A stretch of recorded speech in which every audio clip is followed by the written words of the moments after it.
Hey kids, welcome back to Big Board. Let's take a quick wrap-up look at Quebec, 1759. It's the deluxe edition, 50th anniversary edition, whatever you would like to call it. Looks like my screen's a little murky, sorry about that. The game comes with a cool little battle board.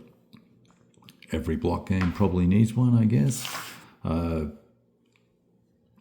Nice big blocks, by the way. I didn't mention this last time, but there's a move in the block game genre to go with smaller, thinner blocks.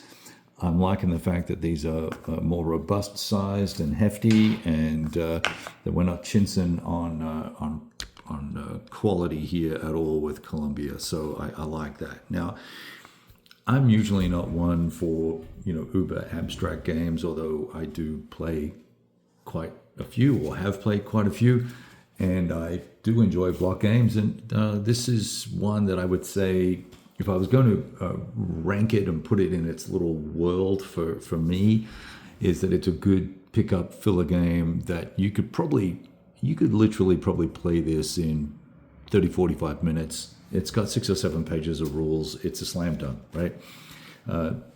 The real basic version of this is that you write down order on a piece of paper.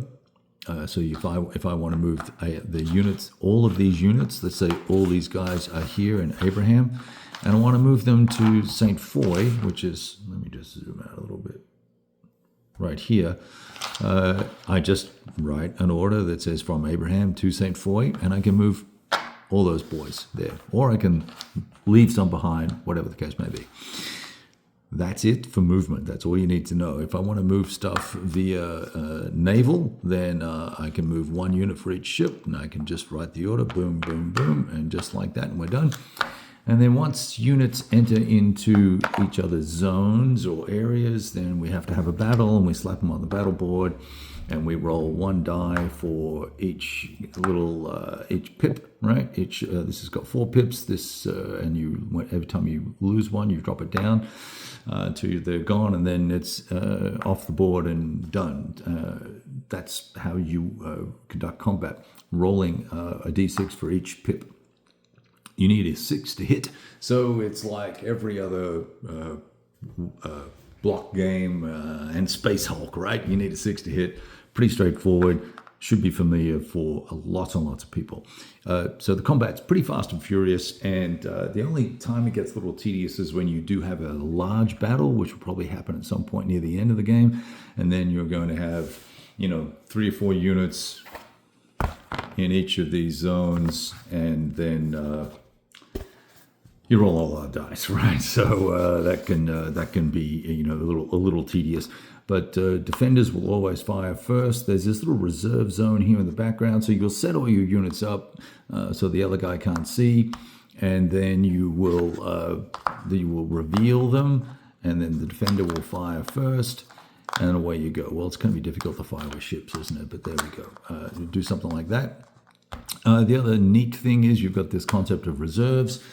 And those reserves can enter the battle in the second round. The rounds go on as long as you want until one side, after the first round, decides they want to retreat. So it's super, super, super basic. Now, it is nice to see that there was an effort made to get the actual leaders and units that were present there. So I like that. The strategy, given that it's 16 activations or 16 sets of orders that you're each going to write, means you've both got to pace yourself a little bit. I think the French mainly need to stay on the defensive to have any chance of eking out any sort of pseudo-victory. The goal here is that this area here, Abraham, has to be controlled by the British at the end of the game. And they also need to have at least 20 factors remaining, combat factors remaining, or 20 pips remaining to win. Now, there's a couple of little subtle things that go into the gameplay. And number one is that every time the British enter a zone and there are no enemy forces there, you're going to lose an Ottawa militia unit. So that's another way that you can attrit the French forces, and that's deemed to be them basically deserting. I was trying to recall the word earlier on when I was recording a little snippet, a little update. Couldn't remember the word deserter, so early onset of something. So militia, that's how they are taken out of the game other than combat. And then the other area, the other interesting thing is that all the way up here in, I think that's called Cap Rouge, up there, is that if we capture that, then the Montreal militia will lose a counter each turn, each round as well. So that can also be expensive. And there are 6 Quebec counters that I can see, and there are 7 Montreal militia. You also, these guys count as well. They're removed as well for the Cap Rouge location. So the one power play that the French have is this Indian tribal counter. And although they were kind of spacey, you wouldn't get too involved in actions and things like that. The way that they're used here is fairly effective. You can basically pick them up from anywhere on the board and place them anywhere on the board and conduct a raid. And when you do that, you use double the pips. So if it was 4, it would be 8. So you'd roll 8 dice, looking for 6s again. And they get to fire. They get to fire first. Now, at least I think they do. That's how I did it. And then the only guys that can fire back, because it's a raid, so it's like a surprise attack. Only guys who can fire back are the U.S. dudes and whatever these other ones are. I can't read them because my eyes suck. Light infantry. These guys can return fire, and that's it. And there is no when someone routes or retreats, you get to do pursuit fire as well in a combat. That's another way that you can kill off units. So, so anyway, from a gameplay perspective, I think we're looking at something that is, as I mentioned, relatively abstract, very thematic given the map and the counters or the blocks and the little historical notations on here. They're good. It was a fairly short campaign historically in any case, and I think that it captures the majority of the flavor of that campaign. There was a lot of maneuvering, a lot of hesitation, a lot of delay, a lot of complications with Wolfe, the British leader. He actually died during this little conflict in the final battle, but there was some issues with his leadership and command, and finally there wasn't a mutiny per se, if that's what you want to call it, but there was a plan put forward and aggressively pushed by the commanders of the other battalions and brigades. And they shoved that down Wolfe's throat, and then it was off to the races.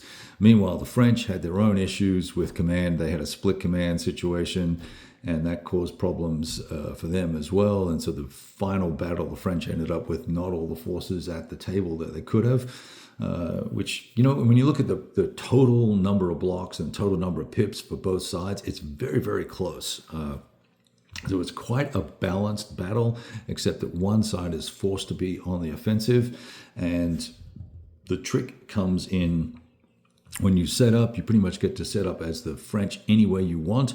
And so there is a lot of subterfuge, I think, in your opening gambits with setups. And I think that's probably the main thing that the French will get to mess with. And then, of course, they can make adjustments as they see how the British play out their entire strategy, whatever their strategy may be. So after 2 plays, very happy with it. We'll be keeping it on the shelf for now. It's got some nice replay value given some of the flexibility and subtleties in the setup, and then the strategies that the Brits can choose and where they may land and what sort of forces they land. Are they fenting into one area, or are they actually really attacking there? That's also a factor that can come into play, because you start out with the 4 ships here, right? You can move 4 units into 1, 2, 3, one of these 3 areas. which one are you going to pick, and which one do you think will be the best? You don't know because you can't really tell, obviously, because it's all hidden fog of war stuff. So it adds some replay value, I think, for a two-player game. Now, obviously, solo, I did my best to just do the best for both sides. It's not solo friendly at all. You're going to just have to use your little abstract brain and forget stuff. I wrote down the orders for each side on this little handy dandy downloadable chart that you can get from the